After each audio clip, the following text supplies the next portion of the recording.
দীৰ্ঘদিনে ৰাজনীতিৰ পথাৰলৈ নাছিল প্ৰয়াত মুখ্যমন্ত্ৰীৰ পত্নী মালতী। এক সাধাৰণ জীৱন যাপন কৰিয়ে শেষ বিদায় মাগিলে তেওঁ। জীৱনৰ শেষ সময়লৈ গাঁৱৰ বোকা পানীয়ে গচকিয়ে ফুৰিছিল তেওঁ। নাছিল তেওঁৰ কোনো উচ্চাকাংক্ষা। মন্ত্ৰী স্বামীৰ সৈতে ৰাজনৈতিক সভাই সমিতিত ঘূৰি ফুৰাৰ নাছিল তেওঁৰ বাসনা। দিছপুৰৰ চৰকাৰী আৱাসত থাকি চৰকাৰী ধনৰ খৰচ কৰিবলৈও বিচৰা নাছিল তেওঁ। এগৰাকী প্ৰভাৱশালী মন্ত্ৰী তথা প্ৰাক্তন মুখ্যমন্ত্ৰীৰ পত্নী হৈও তেওঁৰ নাছিল কোনো লাখ বিলাস। কটাব বিচৰা নাছিল বিলাসী জীৱন।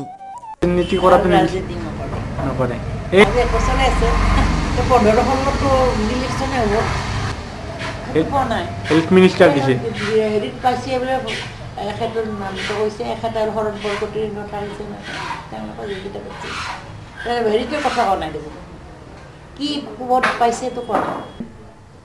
তিনি কন্যা সন্তান আৰু একমাত্ৰ পুত্ৰ দিগন্ত বৰ্মনক উচ্চ শিক্ষাৰে শিক্ষিত কৰোৱাত গুৰুত্বপূৰ্ণ ভূমিকা গ্ৰহণ কৰিছিল মালতী বৰ্মনে। এগৰাকী সুগৃহিণী হিচাপে তেওঁ থাকি গ'ল জীৱনৰ শেষ সময়লৈ। সকলোৰে হৃদয়ত সাজ বহুৱাই সেইগৰাকী বিশিষ্ট মাতৃয়ে জীৱনৰ মায়ামোহ এৰি কালি ত্যাগ কৰিলে ইহ সংসাৰ। হয়, সেই বিদুষী মহিলাগৰাকী হৈছে ৰাজ্যৰ প্ৰাক্তন মুখ্যমন্ত্ৰী জননেতা প্ৰয়াত ডাক্তৰ ভূমিধৰ বৰ্মনৰ সহধৰ্মিনী মালতী বৰ্মন। অসমৰ প্ৰয়াত মুখ্যমন্ত্ৰী ডাক্তৰ ভূমিধৰ বৰ্মন ডাঙৰীয়াৰ সহধৰ্মিনী মালতী বৰ্মনৰ যোৱাকালি 9 বজাত দেহাৱসান ঘটে। এয়া সমগ্ৰ আমাৰ গোটেই নলবাৰী জিলাৰ বহু মানুহৰ লগত তেখেতৰ এটা আত্মিক সম্পৰ্ক আছিল। সকলোৱে আজিৰ এই সময়ত দুখ প্ৰকাশ কৰিছে আৰু আমি জিলা কংগ্ৰেছৰ তৰফৰ পৰা শেষ শ্ৰদ্ধাঞ্জলি জ্ঞাপন কৰোঁ। 1940 চনৰ 1 ছেপ্টেম্বৰত কামৰূপ জিলা পলাশবাৰীত জন্মগ্ৰহণ কৰা বিদুষী মহিলাগৰাকীয়ে 1961 চনৰ 22 জানুৱাৰীত বিবাহপাশত আবদ্ধ হৈছিল বেলখৰ নিবাসী ডাক্তৰ ভূমিধৰ বৰ্মনৰ সৈতে। বিবাহৰ পিছৰে পৰা বেলখৰৰ স্বামীৰ গৃহ গাঁৱতে থাকিছিল। কেতিয়াবা যায়, কিন্তু তাত নাথাকে, গাঁৱত থাকি ভাল পায়। গতিকে তেওঁৰ গাঁৱৰ পৰিৱেশত সদায় আছিল, সন্তুষ্ট আছে। আদৰ্শৱান মহিলা মালতী বৰ্মনে নিজৰ চকুৰ সন্মুখতে স্বামী ডাক্তৰ ভূমিধৰ বৰ্মনৰ ৰাজনৈতিক উত্থান পতন দেখিছিল। 49 বছৰে স্বামী ডাক্তৰ ভূমিধৰ বৰ্মনৰ ৰাজনৈতিক কেৰিয়াৰত পিছফালৰ পৰা সহযোগিতা আগবঢ়াই আহিছিল মালতী বৰ্মনে।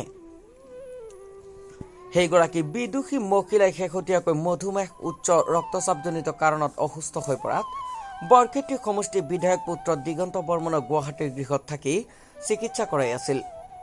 কিছুদিন পূৰ্বে তেওঁ স্বাস্থ্যৰ অৱস্থা অধিক সংকটজনক হৈ পৰাত গুৱাহাটীৰ এখন ব্যক্তিগত চিকিৎসালয়ৰ ICUত ভৰ্তি কৰোৱা হয় যদিও চিকিৎসাধীন অৱস্থাতে কালি পুৱাৰ ভাগত তেওঁ শেষ নিশ্বাস ত্যাগ কৰে।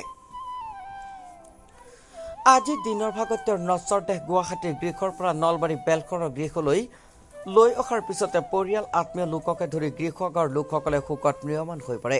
দেহান্তৰ যি খবৰটো বিয়পি পৰে লগে লগে আমাৰ ঘৰত জিতেন্দ্ৰ সিঙকে আৰম্ভ কৰি দেৱব্ৰত শইকীয়া, ভূপেন বৰাদেৱ আটাইখিনি মানুহ, কংগ্ৰেছৰ মানুহ গোটেইখিনি ভৰি পৰে, লগে লগে দৌৰি আহে কাকতি মেলি আৰু তেওঁলোকে আমাক সমবেদনা জ্ঞাপন কৰে।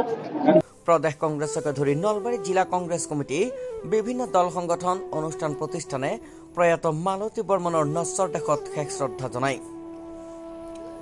ইফালে আজি বিয়লি ভাগত এক শোকাকুল পৰিৱেশত বেলখৰৰ